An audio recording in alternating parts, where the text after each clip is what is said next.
से।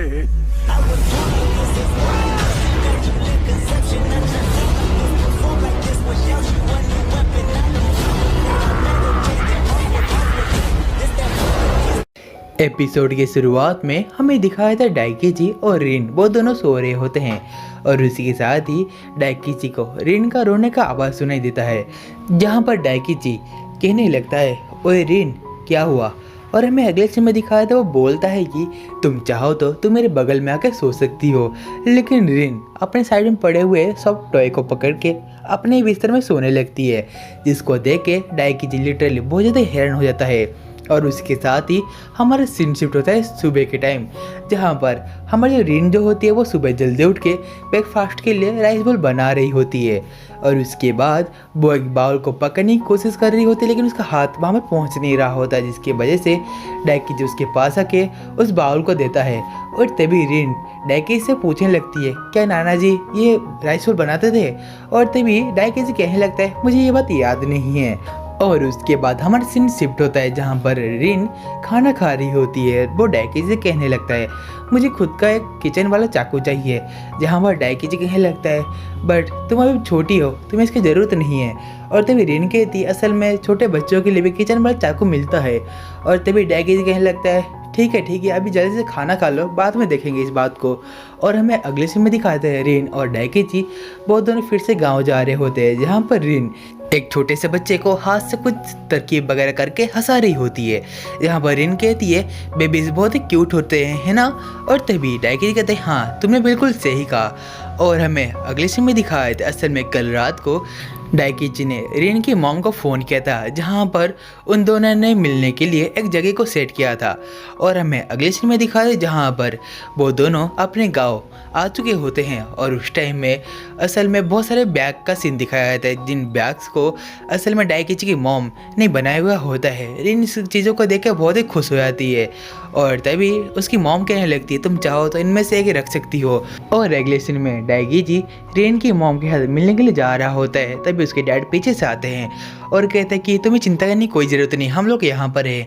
और हाँ तुम ख्याल रखना कि असल में तुम उनसे ज़्यादा बात कर पाओ, तो ठीक है अभी तुम जा सकते हो। और हमें अगले सीन में दिखाया जाता है, हमारा डाइकीची कार लेके उस जगह पर जाने लगता है। और उसके बाद वो एक रेस्टोरेंट पे चला आता है। और उसके बाद हमें दिखाते हैं अगले सीन में, जहाँ पर डाइकीची अपने लिए अमेरिकानो ऑर्डर करता है और उसके बाद वहीं पर बैठ जाता है। और तभी पीछे से एक आदमी जाता है और कहता है कि सेंसे मैं अभी आ रहा हूँ। और हमें अगले सीन में दिखाते डाइकीची कहता है, मैं यहाँ पे बहुत टाइम से बैठा हुआ हूँ। और उसके बाद वो मासाको को कॉल करने लगता है, जहाँ पर वो दोनों देखते हैं कि वो दोनों लिटरली उन दोनों के मतलब एक दूसरे के पीछे बैठे हुए थे। और तभी हमारे मासाको उसको देख के शौक हो जाती है। और वहीं पर ही हमारा डाइकीची कहता है, तुम यहाँ पर कब से बैठी हुई थी, मैंने तुमको कितना इंतज़ार किया। उसके बाद वो कहने लगती है, तुम तो नाना जी हो ना। और तभी डाइकीची कहता है, अरे नहीं मैं उनका पोता हूँ। और हमारे सीन शिफ्ट होता है और हमें दिखाया था जहाँ पर मासाको सन आइसक्रीम खा रही होती है। उसके बाद हमें दिखाया था डाइकीची कहने लगता है, ये बिल्कुल एक बच्चे की तरह है। और हमें अगले सीन में दिखाया था जहाँ पर डाइकीची रिन की तस्वीर मासाको सान को देने लगता है। और तभी मासाको सान रिन की तस्वीर देखते हुए कहती है, ओह थैंक्स। उसके बाद डाइकीची बोलता है कि ये नर्सरी का राइस केक मेकिंग कंपटीशन में से उसका फ़ोटो है। उसके बाद ये चीज़ को देख के वो बहुत ही शौक हो जाती है। और अगले सीन में दिखाते डाइकीची का नज़र उसके पास पड़े हुए कॉमिक पर जाती है या मांगा पे जाती है। उसके बाद वो कहने लगता है, क्या इसीलिए वो बंदा आपको सेंसे बुला रहा था। और तभी मासाको इस चीज़ को देख कर शौक हो जाती है और उन कॉमिक्स को छुपाने लगती है। और तभी डाइकीची कहने लगता है, क्या आपने जॉब की वजह से रिन को छोड़ा है। और तभी इस बात को सुन के वो बोलने लगती है कि मैं जब प्रेग्नेंट थी। और तभी अचानक से डाइकीची कहता है, तुम मुझे शुरुआत से शुरू करो, मैं तुम्हारी बात को समझ नहीं आएगी। और तभी हमें दिखाया जाता है मासाको कहती है, जब मैं प्रेग्नेंट थी तब मैं बहुत ज़्यादा कोशिश कर रही थी कि शायद मैं रिन के साथ अच्छी फैमिली गुजार पाऊँ, लेकिन ये ना हो पाया बिकॉज मुझे बहुत सारे मीटिंग वगैरह में जाना था और जॉब के साथ एक साथ दोनों काम मतलब बच्चे संभालना और जॉब करना मेरे लिए इम्पॉसिबल हो गया था। तो इसीलिए मैंने रिन को नाना जी के यहाँ छोड़ दिया था। और तभी डाइकीची कहता है, तुम्हारे वजह से रिन रात को उठ के रोने लगती है। उसके बाद हमें दिखाया जाता है हमारी जो मासाको होती है वो कहने लगती है, वैसे मैं क्या ही करती। उसके बाद डाइकीची कहने लगता है, यदि तुम्हें कोई प्रॉब्लम नहीं है तो क्या मैं रिन के साथ रहना जारी कर पाऊँ। और तभी मासाओ-सान कहने लगते अब मैं उसकी माँ नहीं हूँ तो तुम कर सकते हो।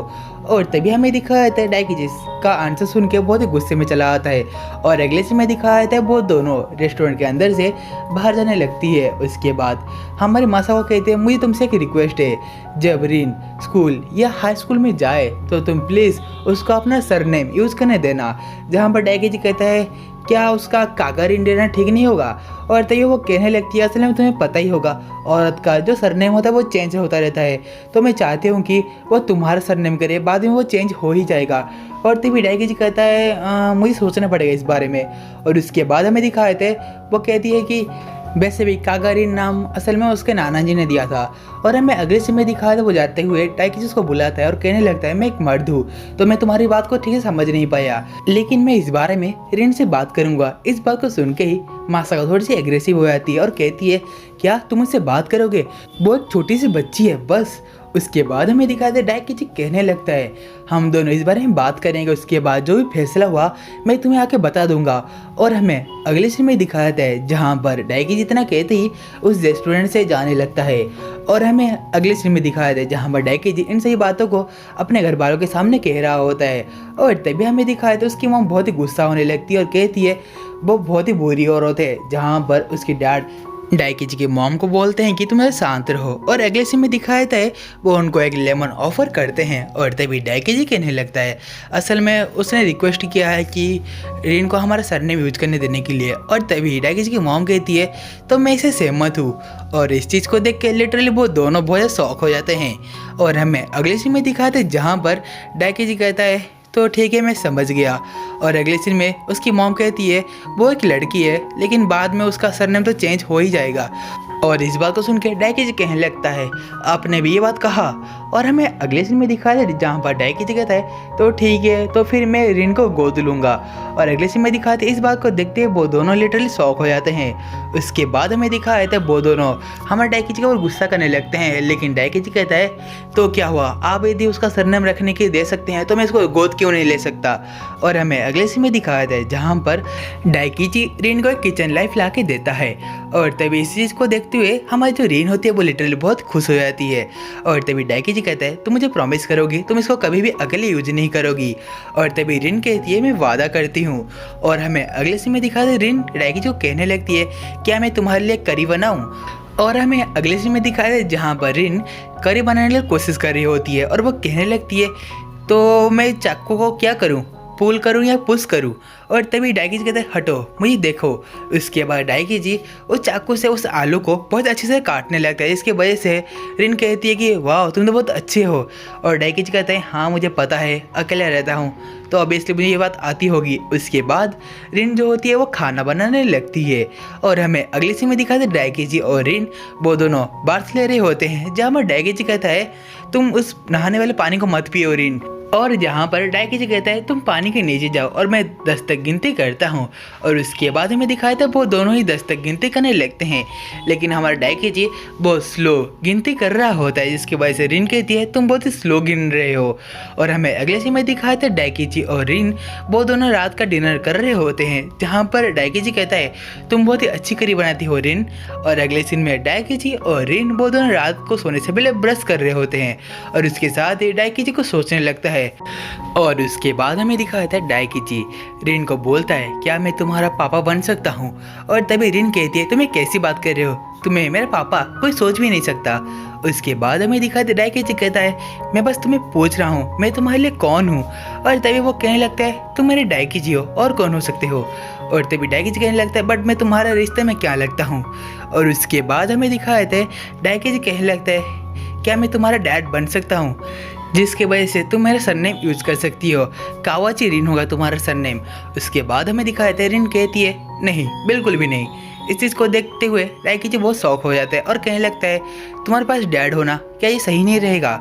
और इसके बाद वो कहने लगती है बट मेरे पापा तो तुम्हारे नाना जी है ना। और वो बोलती है कि असल में मुझे अपना नाम कागारिन बहुत पसंद है। उसके बाद डाइकी कहने लगता है तो ठीक है। उसके बाद रिन कहती है डाइकीजी हमेशा डाइकीजी ही रहेगा। इस बात को सुन के डाइकीजी बहुत ही इमोशनल हो जाता है और उसके बाद हमारा रिन डाइकीजी को देख के बोलने लगती है क्या हुआ, और तभी हमें दिखा देता है हमारा डाइकीजी रोने लगता है। और अगले सीन में दिखाए थे जहाँ पर रिन कहती है क्या हुआ डाइकीजी बताओ ना, और इस बात को सुन के डाइकीजी कहने लगता है ये कुछ नहीं बस पसीना है। और तभी हमारे रिन कहने लगती है झूठ मत बोलो, मार्च के महीने में पसीना इतनी सर्दी में। और हमें अगले सीन में दिखा देते हैं डाइकीजी कहता है तुम अपना मुंह खोलो और कुछ मत बोलो। उसके बाद हमें दिखाए थे डाइकीजी उसका ब्रश करने लगता है। और अगले सीन में दिखाए थे जहाँ पर डाइकीजी रिन को बोलता है कि तुम्हें पता है ना आज से ये तुम्हारा घर है। और तभी रिन कहती है हाँ मुझे पता है। और हमारा सीन शिफ्ट होता है और हमें दिखाया जाता है किंडन गार्डन का सीन, जहाँ पर हमारे जो रिन होती है वो एक डांस परफॉर्मेंस कर रही होती है।